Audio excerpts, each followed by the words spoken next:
하나님께서 사랑하시는 우리 이문동교회 성도 여러분, 안녕하십니까? 네. 저는 오늘 대제사장이신 예수를 깊이 생각하라라는 주제로 함께 히브리서를 연구하면서 또 살펴보면서 우리가 묵상하게 되기를 소망합니다. 이사야 61장 11절에 오늘 목사님하고 말씀을 읽으면서 제 마음을 탁 트이게 하는 어떤 성구였어요. 땅이 싹을 내며 동산이 거기 뿌린 것을 돋게 한 같이 주 여호와께서 의와 찬송을 열방 앞에 발생하게 하시리라. 어제 말씀이었군요. 이 말씀이 정말 이 약속이 오늘 저와 여러분들의 심령에 실현되게 되기를 간절히 소망합니다.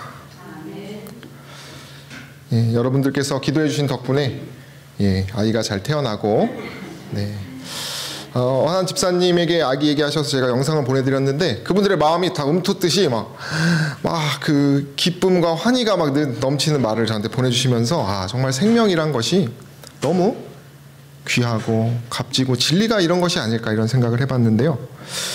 우리의 마음에 정말 세상으로 인하여 차가워진 마음에 이 따뜻한 온기가 있게 되기를 소망합니다.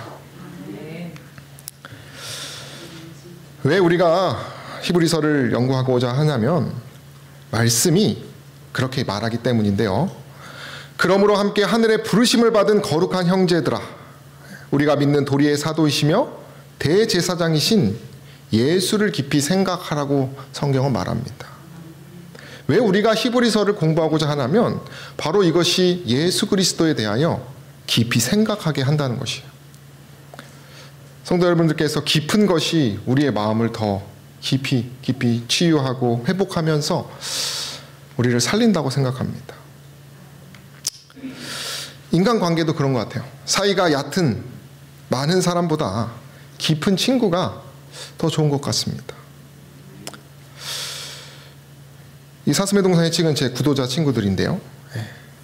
야, 캠핑하자 그래가지고 그게 꼬신 거죠.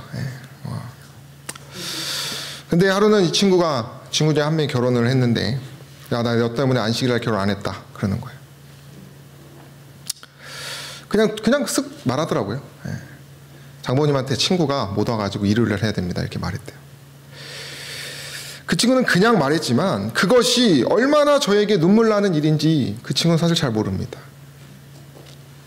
지금 여기 있는 또 다른 친구도 곧 결혼을 하는데 일단 저 때문에 안식일은 다 배제가 됐어요. 오늘날 다 토요일에 결혼을 하는데 여러분들께서도 어떤 깊은 관계, 누군가가 생각나실 것입니다. 누군가가 깊어지는 일에는 다툼도 있고 말없는 희생과 오랜 시간이 필요합니다. 저도 이 친구들과 베개가 젖는 어떤 눈물 나는 경험을 함께 나누고 아주 어린 시절부터 함께 걸었던 그런 여정이 있어서 돈으로 살 수 없는 어떤 깊이 있는 그런 사랑을 제가 때때로 이 친구를 통해서 느끼는데요.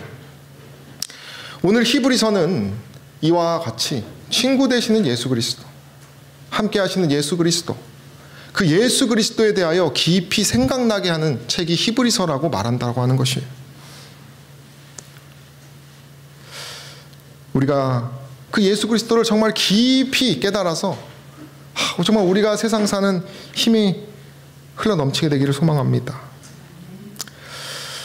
히브리서를 이제 간단하게 말씀드리면은 이 히브리서 자체의 시대적 배경으로 보면 십자가 이후에 예수님께서 승천 이후에 하늘 봉사하시는 예수님에 대하여 별로 관심 없는 사람들을 위한 그런 히브리인들을 위해서 쓰여진 책입니다.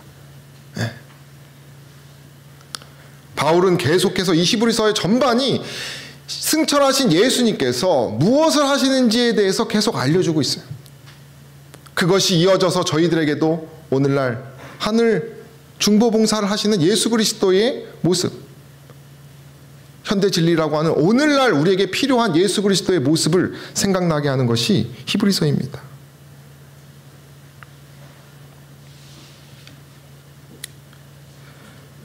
히브리서 1장 2절에는 이런 말이 있어요. 이 모든 날 마지막에는 아들을 통하여 말씀하셨다라고 말하면서 이 마지막 때에, 정말 마지막 때에 필요한 예수 그리스도에 대하여 이야기를 합니다. 우리가 말씀을 보면 사도행전 2장 17절 18절에 봐도 말세에 내가 영을 부어준다라고 약속하셨고, 베드로전서 1장 20절에는 말세에 그리스도께서 우리를 향하여 나타나신 바 될 것을 얘기하면서 마지막 때에 예수 그리스도에 대하여 주목하는 성경절을 우리가 보게 된다는 것이요. 그리고 히브리서 10장에 보면 약속의 땅에 들어가기 전 광야를 거쳤던 백성들의 이야기처럼 정말 마지막 예수 그리스도의 어떤 임재 앞에서 이루어지는 일들을 다루고 있다는 것이요. 우리에게 필요한 말씀이라는 것이요. 영감의 글에는 재림운동을 통하여 낙담했던 사람들, 우리와 같은 SDA, 그 신자들에 대하여 그런 위기에 처한 사람들을 위하여 히브리서의 권면이 기록되어 있어요. 기다리는 사람들을 위한 권면인 것이. 여기 보면 큰 상에 대하여, 약속에 대하여, 구원에 대하여 다시 한번 강조하면서 시련 가운데서 그들을 용기를 주기 위한 그런 마음이 드러난다는 것이.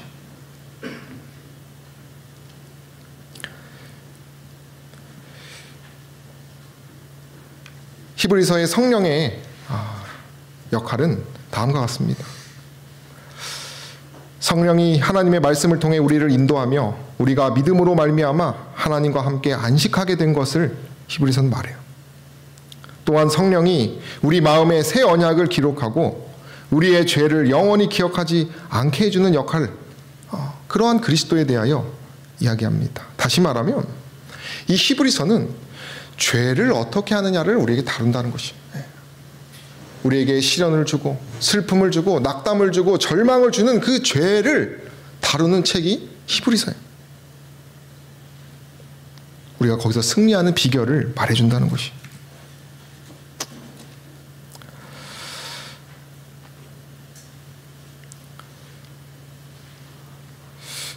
어떤 교파는 하늘 성소 교리에 대해서 별로 이렇게 주목하지 않는데요. 왜냐하면 십자가만 있으면 되지. 그죠? 아니 뭐 십자가 예수님이 다 이루시고 십자가만 있으면 되지. 뭘 그 다음에 예수님의 봉사에 대해서 이야기를 하느냐. 참 이런 이야기들을 저도 사실 의구심이 있었어요. 근데 그런 이야기를 제가 한 목사님 꺼내니까 히브리서를 저보고 연구하라고 하더라고요. 사실 하늘 성소 봉사가 우리가 흔히 아는 어떤 예수께서 중보 봉사를 하고 대속죄일 얘기를 하면서 사실 우리 이론적으로는 다 아는 것 같아요. 그죠? 저도 사실 다 안다고 생각했어요. 그런 이 히브리서를 공부하면 공부할수록 그 하나하나가 저의 죄를 다루시는 그 따뜻한 예수 그리스도를 발견하게 되면서 제 의심이 요즘 계속 사라지고 있어요. 우리가 히브리서를 공부할 때는 이제 선배들의 연구 글을 배워야 하는데요. 어쨌거나 히브리서는 막연하게 그리스도를 생각하라는 말을 하는 것이 아니라 그리스도의 다양한 역할과 사역을 구체적으로 이야기합니다. 영혼의 닷 같아서 윌리엄 존슨, 우리 교회의 이 히브리서의 아주 대가라고 합니다. 임봉경 목사님이 번역하신 그 책을 보면은 히브리서의 중심 구절을 이렇게 얘기합니다. 히브리서 10장 19절로 23절이에요. 그러니까 우리가 성도 여러분들께서 이 단에서 선포되는 말씀 이후에도 히브리서를 연구하실 때 이 중심 구절을 생각하면서 여러분들께서 히브리서를 연구해야 한다는 것이에요. 여기 보면 그러므로 형제들아 우리가 예수의 피를 힘입어 성소에 들어갈 담력에 대해서 말합니다. 그리고 그 길은 새롭고 산 길이라는 것이에요. 그리고 그 길을 걸으신 분, 그 길을 예비하신 분, 그분이 큰 제사장이요. 그 제사장을 통하여 참 마음과 온전한 믿음으로 우리가 하나님께 나아갈 수 있다는 약속을 하고 있어요. 그리고 약속하시니 미쁘신 이를 우리가 믿는 어떤 그러한 소망을 가지고 그 큰 제사장에 대하여 히브리서는 이야기하고 있습니다. 신약의 책 중에 독특하게 대제사장 기독론을 제시한 유일의 문서가 바로 히브리서입니다.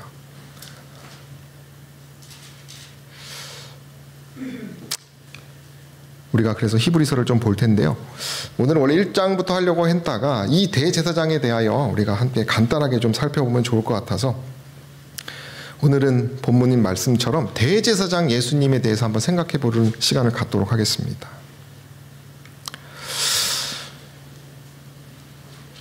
제가 이게 뭐 더 연구를 해야겠지만 대제사장 예수 그리스도는 이 두 가지로 우리가 생각하면 됩니다. 인성을 가지신 대제사장, 또 하나는 신성을 가지신 대제사장입니다. 그래서 이거는 하나예요, 하나. 그래서 위에 올려놨잖아요. 그럼 인성을 가지신 대제사장에 대해서 우리가 함께 살펴보겠습니다. 우리가 당시의 대제사장을 한번 좀 보고 싶은데요. 당시의 대제사장은 어떤 사람들이었을까요? 히브리서 썼을 당시. 여기 복음서 2에 보면은 제사장 계급은 사회적으로 가장 높은 신분이었다. 백성들을 위하여 희생제사를 드렸고 성전에서 사물을 관장하고 섬겼으며 백성들을 위하여 제의적으로 청결함을 선언하고 하나님과 백성들을 중재하기 위하여 섬겼다. 이런 사람이었어요. 그 당시에 백성들에게는 뭐 오늘날은 뭐 그리스도인들이 적지만 그 당시엔 다 그죠? 믿는 백성들이었기 때문에 상속을 받아야 했고 제사장 계급에서 가장 높은 지위에 있는 사람은 그것이 바로 큰 대사장, 큰 제사장, 대제사장이었죠. 막강한 권력을 가지고 유대교의 영적인 지도자로서 그들의 삶과 아주 밀접한 사람이었어요. 바울이 아나니아를 눈이 잘 안 보여가지고 잘 못 알아보고 대제사장인지 몰랐을 때 막 주변 사람들이 막 뭐라 그랬잖아요. 그죠? 너가 이렇게 제 대제사장을 이렇게 비방하냐고 하면서 그들에게 아주 매우 친숙한 사람이었어. 바울은 이런 대제사장, 그들과 친숙한 대제사장을 말하면서 무언가를 말하고 싶었던 것입니다.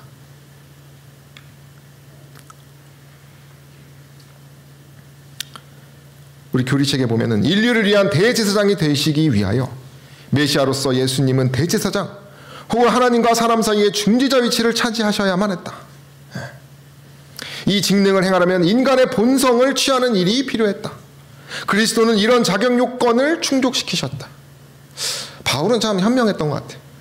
그들에게 예수님의 중보봉사를 설명하기 위하여 그들에게 친숙한 대제사장을 얘기하면서 아마 여러 얘기를 하지 않았을까.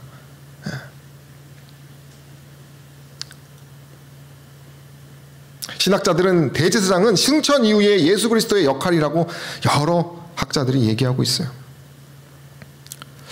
우리는 이 사실을 알면서 대제사장을 살펴봐야 하는 것이. 우리 교리책에는 그분의 인성이 필요한 이유에 대해서 네 가지로 설명하더라고요. 자기도 연약에 쌓여 있으므로. 근데 어떤 사람은 예수님이 연약하다는 것을 되게 기분 나쁘게 생각합니다. 그분이 어떻게 사람과 같을 수 있냐? 그렇게 어떻게 비천한 사람을 할 수 있냐? 그죠? 아주 그것을 참 기분 나쁘게 생각하는 사람들도 있다는 것이. 그러나 분명히 말씀은 연약에 쌓여 있고 형제들과 같이 되시고 시험을 받으시고 한결같이 우리와 시험을 받으신 인성을 가지신 예수님에 대해서 얘기하는 것이.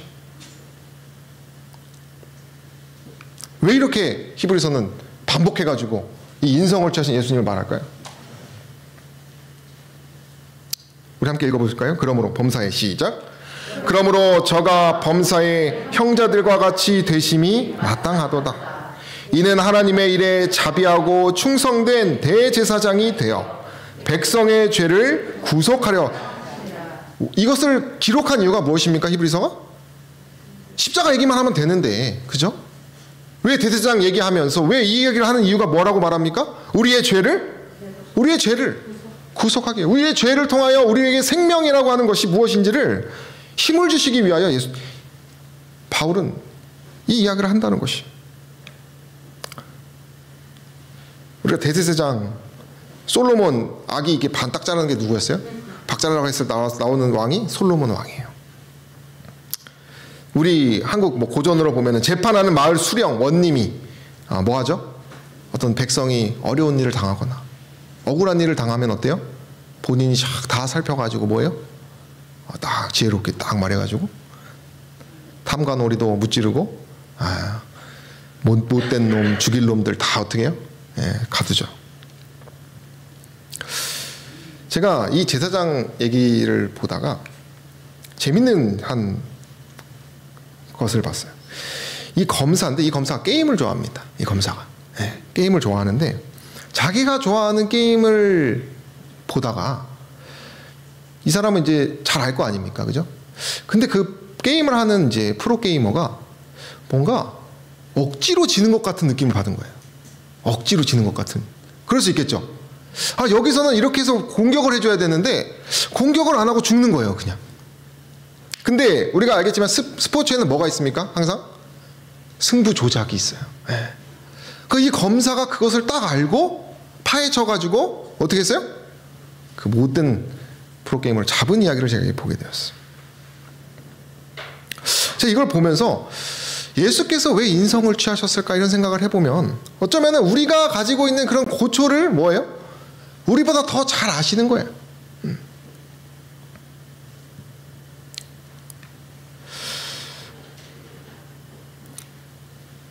제가 이제 목사님 이제 인수계 받고 이문동 오면서 이제 화요일마다 성서대학 아시죠? 이제 그거 하기로 해서 이제 각 기본 교리들을 하나하나 이제 목사님과 좀 나눠서 하기로 하는 얘기를 듣고 제가 지금 이 책을 해서 보고 있습니다. 그냥 교리를 하기에는 너무 딱딱하고 실패를 많이 맛봤기 때문에. 근데 여기서 여러분 가장 최고의 설교가 뭔지 아십니까? 뭐라고 생각하세요?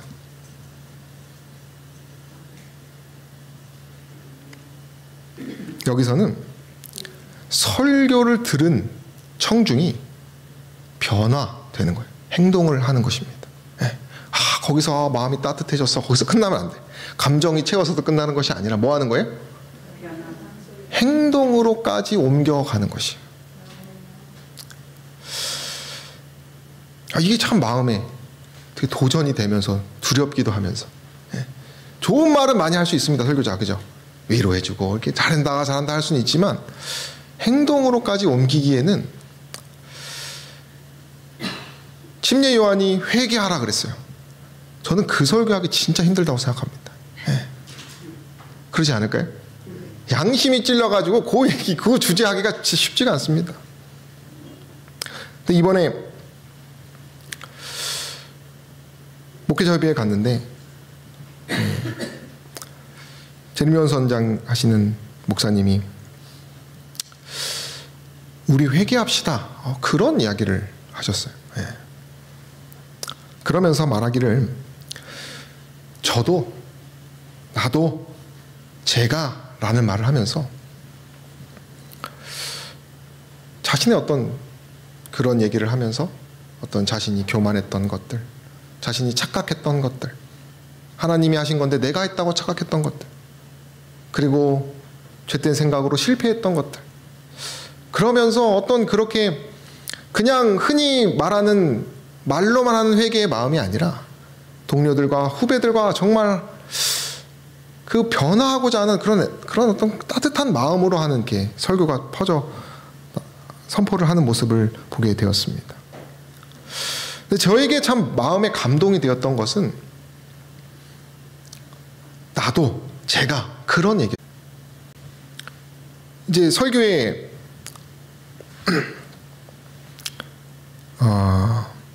골자는 어쨌든 회개였는데 이분의 회개는 어떤 거였냐면은 신앙생활적인 면에서 아주 옛날 우리 재림교회의 초창기 때 옷도 까맣게 입고 안식일 시간 지키고 그리고 어떤 그런 어떻게 보면은 너무 지금 세대하고는 좀 맞지 않은 막 신천지 얘기도 하면서 그들이 아주 일사정연하게 예배를 드리는 모습 하면서 막 그런 어떤 충성하는 모습에 대해서 얘기를 하면서 오늘날 그런 것이 너무 사라졌다 이렇게 얘기를 하면서 말을 하더라고요.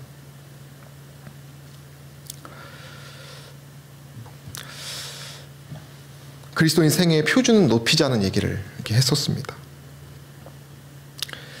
근데 제가 이제 사실은 그런 얘기가 너무 좀 이렇게 와닿지가 않았어요. 예. 아니, 까마귀 그 자유 믿음으로 얻는 거 아닌가. 그러면서 이제 저희 목회자들끼리 이런 얘기를, 저희가 신학과 시절 때 이런 얘기를 들었습니다. 신학과생은 걸어다니면서 아이스크림 먹으면 안 된다. 예. 여러분 맞다고 생각하십니까? 한번 맞다고 생각하시면 손 들어보세요. 신학과생이 그리스도인이라고도 저는 생각합니다. 걸어다니면서 아이스크림을 이렇게 먹으면서 걸어다녀야 된다. 그러니까 어떻게 보면 목사님의 그런 설교가 이런 것처럼 느꼈어요. 근데 어떤 한 선배는 난 그런 그 가르침이 재림교의 정체성을 드러내는 것 같아서 좋다. 막 이런 얘기를 하는 거예요. 근데 저는 그게 경건의 모양이지. 믿음으로 얻는 거지. 어떻게 그렇게 하면 오히려 긁어부스럼. 저도 막 그래서 막 이렇게 그런 과정 속에서 있었어요. 뭐 모르죠, 그죠? 예. 그 사람 마음, 동기를 살피시는 하나님이시니까.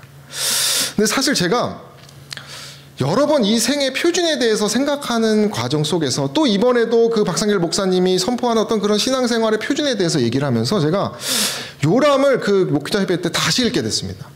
그 요람, 그리스도의 생애의 표준에 대해서. 요 12장이 교회 요람 보면은 있습니다. 예. 주제는 이와 같은 것이에요. 제가 잘못 읽었다 생각했어요. 괜히 봤다. 왜 괜히 봤을까요? 이거는 못해. 이렇게 못합니다. 성경 연구와 기도, 지역사회의 관계, 안식일 준수, 예배 장소에 대한 존경심, 건강과 절제, 의복, 단순함, 현대 미디어, 음악, 휴양과 오락, 이것에 대한 가장 높은, 어떻게 보면 완전한 표준을 여기 적어놨습니다. 결론은 뭐냐면, 그러나 결론은 분명히 말합니다. 마지막 시대에 위험에 처해 있는 우리들에게 말하기를, 우리가 어쨌든 하나님의 복음을 전파하는 사람으로서, 주님의 오심을 기다리는 사람으로서 우리의 특징이 되어야 될 이러한 어떤 표준을 보존해야 된다. 그런 얘기였어요. 근데 제가 읽으면서 하나의 어떤 것은 너무 독선적이라는 생각이 들기도 했지만 제 마음에 딱 하나가 있었던 것은 이 성경절입니다. 우리 함께 읽어볼까요? 요한일서 2장 15절 시작. 이 세상이나 세상에 있는 것을 사랑치 말라. 누구든지 세상을 사랑하면 아버지의 사랑이 그 속에 있지 아니하니. 이게 본질입니다. 아까 제가 괜히 봤다고 한 이 표준, 이거에서 구원하는 개념이 아니라 이 마음가짐으로 나오는 열매들인 것이에요. 우리가 영을 통하여 정말 성령으로 충만한 열매를 맺고 그러한 정말 남이 보기에 칭찬할 만한 흠모할 만한 그러한 열매를 맺고 그것을 남에게 잘 보이려고 하는 바리새인 같은 그런 것이 아니라 감사함으로 우리가 그런 것을 하기 위해서는 뭐가 있어야 되는 것이에요? 이 세상이나 세상에 있는 것을 사랑하지 않는 것이 있다는 것입니다. 그러한 영이 있는 사람이 아버지의 사랑으로 행복하고 힘있고 자족하고 감사해서 뭐 하는 것이에요? 이게 부정한 것들 뭐 하나 이렇게 하나님 하지 말라고 하면 안 하려고 막 그거에 즐거움을 가지고 하는 것이.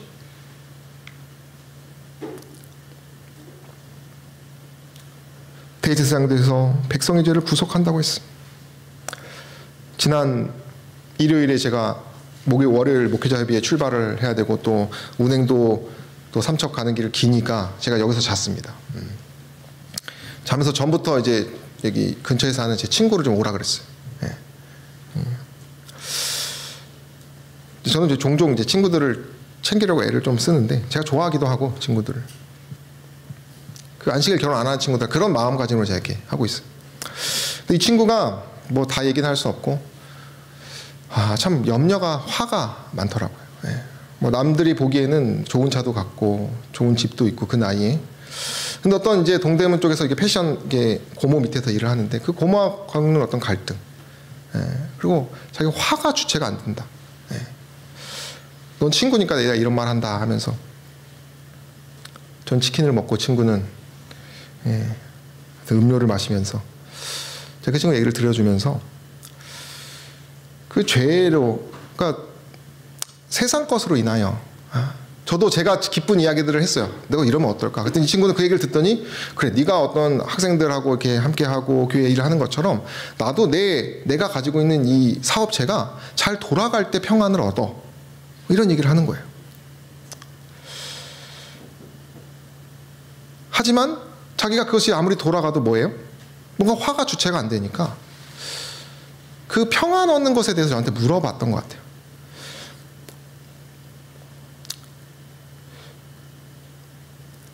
근데 물론 제가 거기서 제 나름대로 야를 해주고 친구가 집에 돌아갔을 때 세상이 줄 수 없는 평안의 성경 구절을 보내줬어요. 너에게는 어떤 사람에게는 쓸데없는 글일 수도 있지만 너 한번 믿고 보면 좋겠다, 기도하겠다라고 했는데요. 제 마음 가운데 이 친구에게 정말 속 시원하게 이 친구의 마음을 회복시키는 모습의 말을 못했던 것 같아요. 저조차도 어떤 그런 세상 것에 대해서 발을 담그고 있는 제 모습이었던 것 같기도 하고 좀 부끄럽더라고요. 이 친구 어떻게 보면 정말 절호의 기회거든요. 그런 말 하기 쉽지 않은데 평안 얻는 것에 대하여 이렇게 얘기했을 때 제가 그것으로 인해서 항상 끊임없이 싸우고 고민하고 정말 그것을 승리하기 위해서 애썼던 사람이라면 좀 더 좋은 얘기를 했을 텐데 가고 나면 할 말을 못해가지고 아쉬운 거 있잖아요. 그걸 제가 한 것이 성경처럼 보내준 거거든요. 그걸 내가 외워가지고 그때 말했으면 어땠을까? 뭐 그런 장로님 있어요. 만나면 줄줄을 말해가지고 뭐 그거에서 압도돼가지고 막 교회 오고.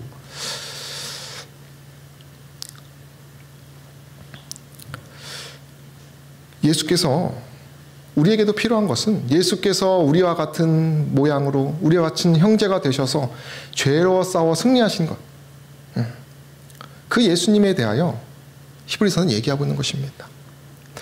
그래서 우리는 이 인성을 취하시고 우리와 같았지만 뭘 이기신 분? 죄를 이기신 분. 그런 생애를 우리가 끊임없이 살 때 뭐 할 수 있는 것이에요? 정말 죄로부터 어떤 그런 죄의 세상 일로 인하여 염려하고 있는 한 불쌍한 영혼에게도 뭐 할 수 있는 것이에요? 한 모금의 기쁨을 줄 수 있다는 것을 기억하셔서 저 여러분들이 오늘 다시금 인성을 취하신 예수 그리스도를 바라보시게 되기를 간절히 소망합니다. 두 번째는 신성입니다. 영감의 글은요, 그리스도를 연구하고 조목조목 연구하라고 하면서 뭐라고 그러냐면 어떤 인간도 모방하지 말라 그랬어요. 왜 그래요? 이는 사람들이 습관과 말과 예모와 품성에 흠을 지니고 있기 때문이다. 우리가 롤모델 하지만 물론 어느 정도의 우리가 눈에 봐야지 배우는 것도 있겠지만 오늘 여기서는 오직 예수 그리스도만 바라보라고 말합니다. 대제사장 하면은 먼 세계 이야기처럼 들리기도 합니다. 푸주간 뭐 짐승 잡고 일반 사람들 대제사장 얘기하면은 뭐 옛날 얘기처럼 들리길 수도 있어요. 감명받지도 못하고. 마지막 시대에는 이 하늘 성소봉사의 개념을 땅끝까지 전해야 된다고 말합니다. 지금 개신교회는 예수님 십자가로 다 끝나서 은혜 안에서 다 구원받는다고 생각하고 방종하고 있어요. 그러나 그 이후의 사역이 더 중요하고 그것이 연속되어서 완성을 향하여 그 과정 속에 있음을, 십자가는 시작이고 그것이 이제 완성을 향해 가고 있다는 그 은혜의 기별을 우리가 전해야 되는데, 그러기 위해서는 어떤 인간을 모방하는 것이 아니라 우리는 신성을 가지신 대제사장을 살펴봐야 하는 것이. 마지막 때에 하나님 언약궤가 보인다는 건 뭡니까? 지성소 봉사를 하고 있는 우리 대제사장 예수 그리스도에 대한 마지막 때의 기별이 있어요. 하늘에서 봉사하시는 예수님입니다. 그리고 계시록에는 역사적으로 성소를 회방하는 일이 있던 것처럼 마지막 때에는 회방하고 하나님의 성소를 더럽히고 짓밟는 일이 있을 것을 예언하고 있어요. 솔로몬이 모리아산에 성전을 세울 때 여로보암이 베델에 세웠어요. 금송아지 세웠어요. 근데 사람들이 베델이 더 가까워. 솔로몬 성전까지 가려면 너무 먼데 근처에다가 금송아지 세워준 거예요. 그러니까 12지파 중에 몇 지파가 갔습니까? 10지파가 갔어요. 10지파.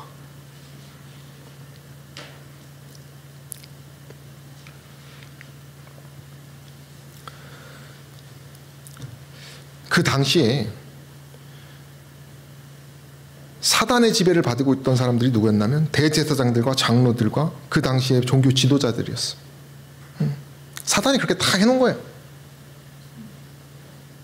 사회에서 막강한 권력을 가진 그들의 영적 지도자는 유대 사회의 상류층은 로마 당국자들과 함께 서로의 필요에 의해서 뭐를 체결합니까? 동맹을 체결해요. 12지파 중 10지파가 가는 일 오늘날도 일어난다는 것이.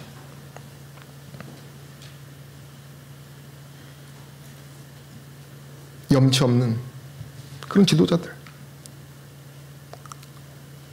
성경에도 그렇지 않은 엘리의 제사장들의 수많은 어떤 게 있어요?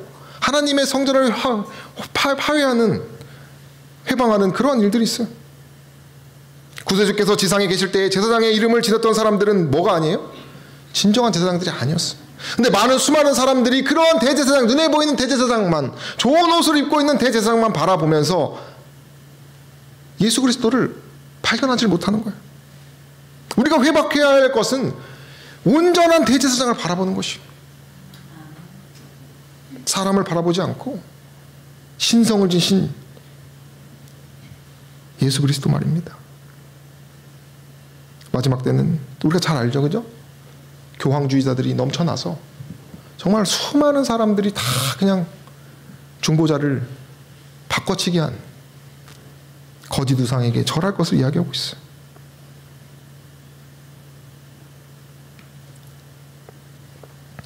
히브리서 1장 1절에 보면 이제 하나님에 대하여 얘기를 하는데, 다음 시간에도 또 하겠지만, 이 1장 1절과 2절에는 하나님의 주권이 정확하게 드러납니다. 신성을 가지신 하나님이라고도 볼 수 있는데요. 왜냐하면은 하나님께서 아들을 통해서 말씀하시고 아들을 만유의 상속자로 세우신 분이 하나님이에요.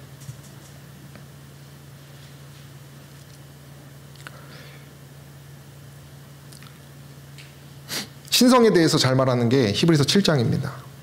7장을 지금 다 살펴볼 수는 없고, 그 영혼의 닭 같아서 책을 보면은 우리 멜기세덱의 반차를 쫓은 그 얘기 나오면서 히브리서 7장이 이제 또 다른 일반 죄 많았던 아론의 아들들, 그런 인간적인 제사장 말고 인간의 혈통과 섞이지 않은 멜기세덱 반차를 쫓은 예수 그리스도에 대해서, 새로운 제사장에 대해서 얘기합니다. 신성을 지니신 예수님에 대해서 말하는 것이, 여기 보면 아브라함보다 더 위대합니다. 제사장 직분에 대한 예언은 옛 제도의 불완전성, 그 예전의 그 죄 많은 성소봉사에 대해서 얘기를 하면서 이분은 다르다는 얘기를 하는 것이, 무궁한 생명의 기초가 된 인간의 어떤 혈육으로 상속되어 대제사장 역할을 한 사람들이 아닌 무궁한 생명의 기초되어서 새롭게 등장하신 대제사장, 죄 없는 본성을 가지신 대제사장, 하나님의 아들 대제사장, 신성을 가지신 예수님에 대해서 이 7장은 설명합니다. 특징을 우리가 잘 봐야 돼요. 우리 이 옷이 무슨 옷입니까? 야, 이 가운데 이 보석이 뭐예요? 뭘 상징합니까? 12지, 우리들을 상징. 우리 가슴팍에 다, 그죠? 가슴에다가. 근데 이 의복은 흠이 없었습니다. 흠이. 제사장들이 입는 모든 것들은 완전하고 흠이 없어야만 했다. 우리 신성을 상징하기 때문에 그런 것입니다. 이 아름다운 제사장의 공식 의상들은 크신 원형이신 예수 그리스도의 품성을 대표하였다. 의복과 태도에 있어서나 말과 생각에 있어서 완전한 말을 하나님께서 받을 수 있으셨다. 완전한 말이 뭐를 나타내요? 신성성. 신성하다는 건 완전하다는 것이.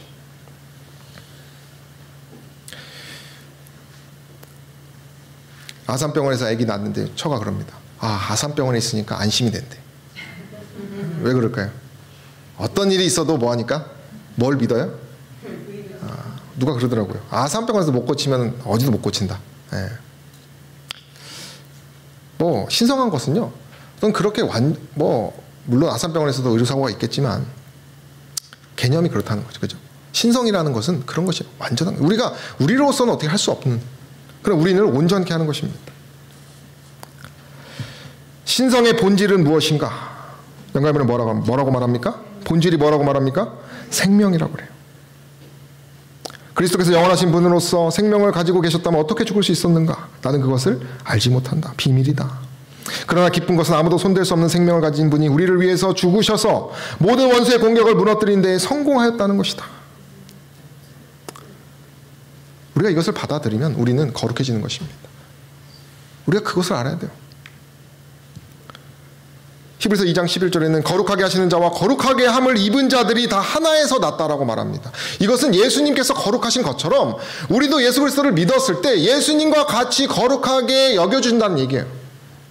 우리가 뭔가 특별한 것을 하고 특별한 행위를 하고 뭔가 돌을 닦아가지고 어떤 하나의 표준을 쌓고 해가지고 대기만선하는 것이 아니라 우리가 믿고 우리를 위하여 십자가의 보혈을 흘리신 분을 바라보면 그분이 신성을 가진 것처럼 우리도 뭐 할 수 있다는 거예요?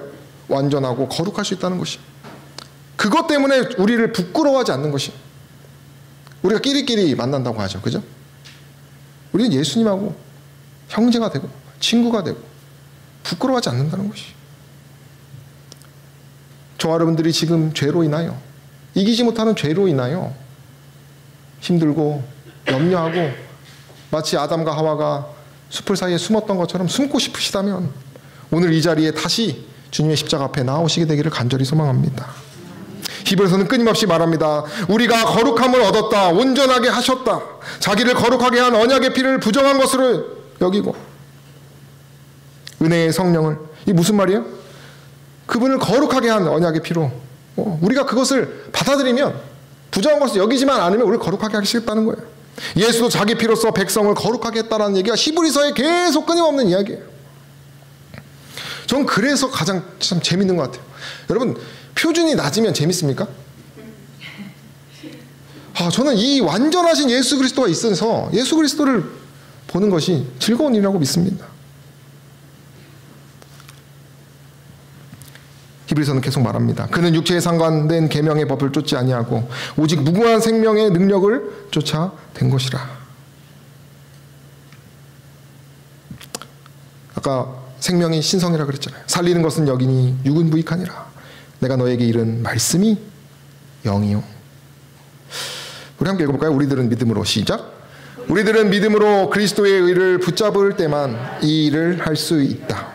우리들은 예수님을 바라봄으로써 마음에 생기 있고 발전하는 원칙을 받아들일 수 있으며 성령께서 계속 역사하시고 신자들은 은혜에서 은혜로, 능력에서 능력으로, 품성에서 품성으로 발전하게 된다.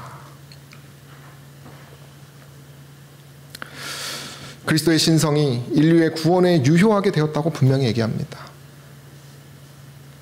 그렇게 유효하게 되었기 때문에 우리의 대제사장의 중보는 하나님의 보좌 앞에 가치 있게 되었다고 말해요. 그리고 우리의 맏형님이신 예수님에 대해서 다시 설명하시기를 그분께서는 우리의 모든 불행을 느끼시는 한편 신성을 가지신 하나님으로서 그분은 또한 우리를 위하여 강한 힘을 발휘하신다. 어떠한 불행 속에서도 그분은 행복을 주실 수 있다는 거예요. 여러분 믿으십니까? 정말 믿으십니까? 믿는 저 여러분 되기를 바랍니다. 제가 참 하나님의 신성에 대해서 혹시라도 그래도 안 믿으신 분들 한번 이거 보시면 좋겠어요. 가장 가까운 것이 이 사람들이 아닐까 생각이 드는데요. 이분들은 바자우족이라고 해서 국가가 없이 바다 위에서 사는 사람들입니다. 혹시 아십니까? 네, 말레이시아 위에 사는 사람들인데 배에서 사는 사람들이에요. 여기서 삽니다. 여기서 이렇게 살아요. 부엌입니다. 애기 엄마가 지금 낳은 지 얼마 안 된 아기를 안고 있어요. 여기 몇 명이 살까요? 애가 셋이에요. 다자녀입니다. 잠잘 때 이렇게 다리를 꾸기고 살아요.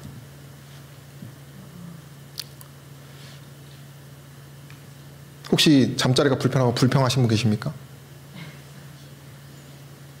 생선 팔아서 쌀 사와서 아내에게 줍니다.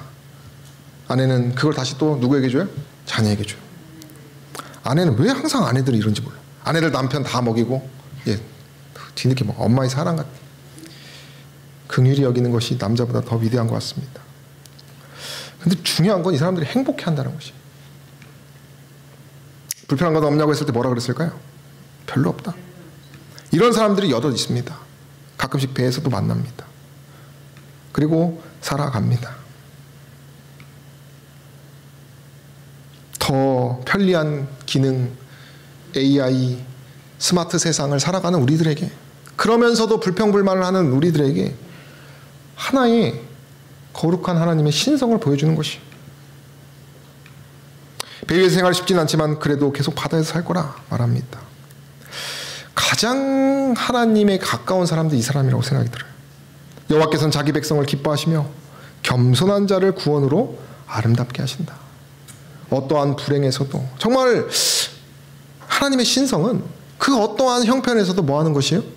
행복하게 하고 자족하게 하고 아름답게 한다는 것이에요. 저는 이 영상을 보면서 너무 두려웠어요. 내가 정말 여러 세상적인 염려를 부끄러워시기도 하고,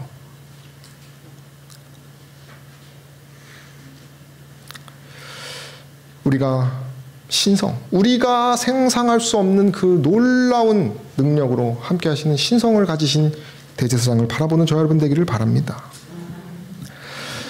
지성소를 바라보고 우리의 대제사장께서 하늘 성소에서 하시는 일을 볼 때에 자기는 입술이 부정한 백성이요 종종 무익한 하늘 혀를 가진 백성임을 깨닫게 된다. 우리가 감사함으로 변화될 수 있습니다.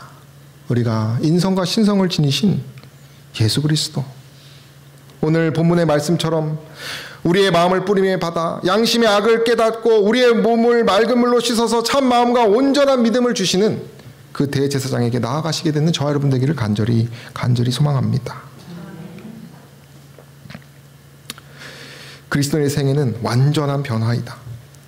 이 말은 자아와 죄에 대하여 죽고 예수 그리스도 안에서 새 사람으로서 새로운 생애를 살기 위해 부활하는 것을 의미한다. 우리가 아까 말했듯이 성소에 들어가는 그 길, 대제사장께 가는 그 길은 새롭고 산 길이에요. 부활하는 길입니다. 우리의 마음을 온전히 새롭게 회복시키는 길이라는 사실을 기억하시고 믿으시고 그 길을 가기를 결심하는 저 여러분 되기를 간절히 소망합니다.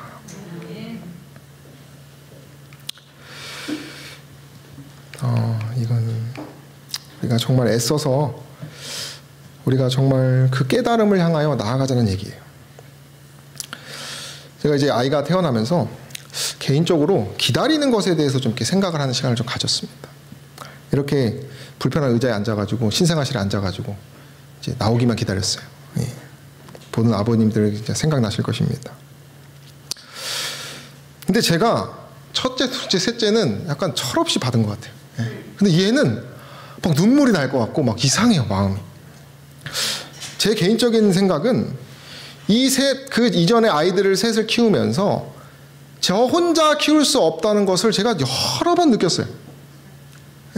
그리고 막 그 일과 교회 일과 병행하고 균형을 맞추면서 애쓰고 부모님 가서 장모님 오시고 막 부모님 폐렴 걸리시고 막 어머니 힘들다 그러고 막 그런 수많은 우여곡절 끝에 노심초사 끝에 이 아이들이 지금 커가고 있거든요. 그러니까 은혜와 희생과 사랑의 깊이를 제가 이전과는 남다르게 생각하고 이 아이가 생명처럼 저에게 정말 선물처럼 다가오고 있는데 그러니까 막 이 약속을 정말 이 생명을 또 주신다는 생각에 막 마음에 어떤 생각이 드냐면 아이를 기다리는 동안 부정한 생각을 아무것도 안 하고 싶어. 왜요? 부정타니까. 네. 누구만 바라보고 싶어요? 이 아이만. 진짜 그랬습니다. 그래서 제가 어떻게 했냐면 근데 순간 옛날에 좋아하던 만화책에서 봤던 못생긴 아이가 딱 생각나는 거예요. 기분이 아주 나쁘더라고요. 왜냐면은 무의식 중에 그 아이 그림이 생각난 거예요. 네, 그럴 수 있잖아요. 그러니까 그 전에 좋아했던 그 만화책을 봤던 제 자신이 너무 불쾌하고 한심하고 그 만화책을 봤던 저희를 막 어떻게 하고 싶더라고. 이 생각, 아이를 기다리는 동안 뭘 하게 했으니까요? 그 만화책이 저를 더럽혔으니까. 그래서 제가 세상 것도 다 보면 안 돼. 눈을 감고 있었어요. 눈을 딱 뜨면 아이를 보리라. 사실 제가 그래서 그 기다리는 것을 제가 글로 다 썼습니다. 근데 여기서 보여주지 않을 테지만 아무튼 언제 제가 그게 재림을 기다리는 사람에 대해서 제가 좀 생각하게 됐어요. 우리가 재림을 기다릴 때 죄를 예수님을 너무 사랑한 나머지 죄된 것을 하기가 싫은 거예요. 전 그런 거라고 생각합니다. 재림을 기다리는 것. 아까 말했던 그 의로운 생활의 표준을 가진 사람은 남들에게 잘나가지고 내가 그래서 구원받으려고 하는 것이 아니라 제가 딸을 기다리는 그 정말 하나도 털끝만큼도 부정탄 생각하지 않고 이 아이를 눈 온전히 보려고 했던 마음처럼 예수님만 바라보고 싶은 거예요. 그렇기 때문에 뭘 하지 않는 것입니까? 죄를 안 지으려고 하는 거예요. 왜 그래요? 그 죄가 누구를 자꾸 가리우니까? 예수 그리스도를 잘 바라보지 못하니까.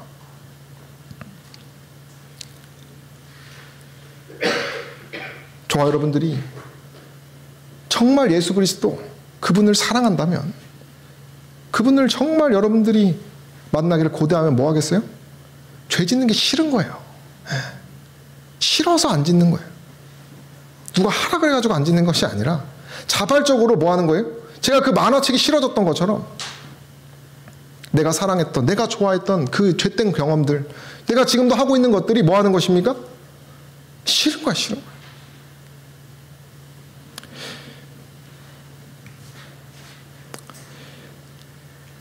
여러분들, 제가 여러분들께 하나 묻는다면 한번 대답해 보세요. 여러분들, 예수님 알기 전으로 돌아가신다면 돌아가실 분 계십니까?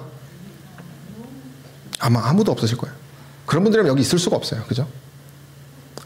그 마음을 다시 회복하시게 되기를 간절히 소망합니다.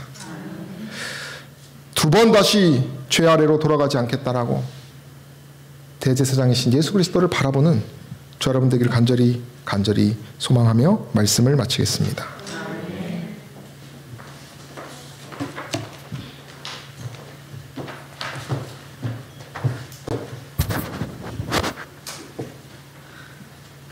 왜 다둥이 아빠가 되셨는지 좀 이해가 갔습니다. 예, 신앙의 본질을 깊게 생각하게 하는 귀한 시간이었습니다. 이제 그 본질의 말씀을 생각하시면서 마치는 찬미 201장을 부르시겠습니다. 이 찬미 후에 김한희 목사님 기도로 예배를 마치도록 하겠습니다.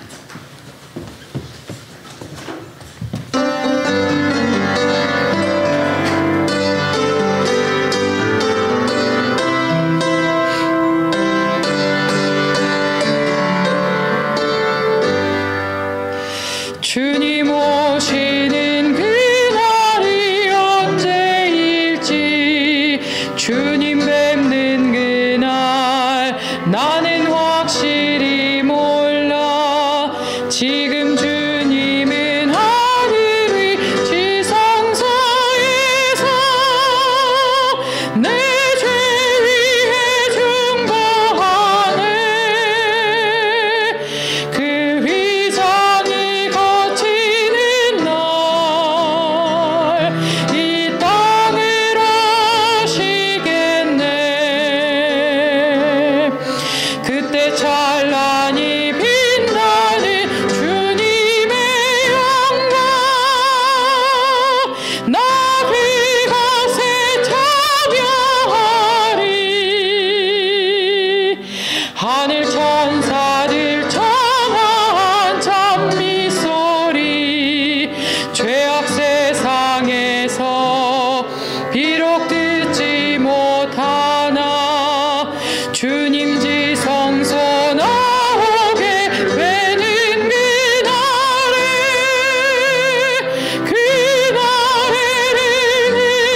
들으리라. 저 천사들 오래 따라 내 주님을 찬미하리. 그때 찬란히 빛나는 주님의 영광, 나 그것에 참여하리. 주님 준비한 빛나는 시온성을 지금 이 땅에서 비록 볼 수 없으나 나의 주님이 이 땅에 오시는 그날 나 시온성 가게 되리. 저 하늘 문 열리는 날 내 주님을 배우리라. 그때 사랑과 평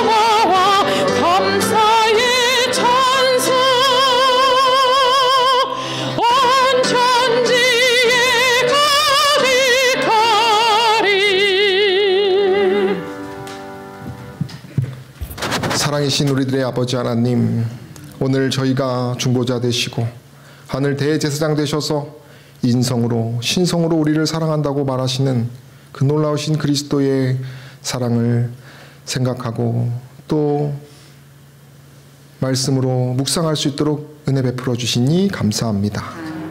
아직은 은혜의 때입니다. 저희가 겸손한 마음으로 그 은혜의 때에 감사함을 가지고 예수 그리스도와 동행하고 그분과 호흡하며 그분이 걸으신 그 생명의 길을 우리가 한 걸음씩 동행할 수 있는 주님의 아들, 딸들, 주님의 종들 될 수 있도록 은혜에 더하여 주옵소서. 예수님의 이름으로 간절히 기도드립니다.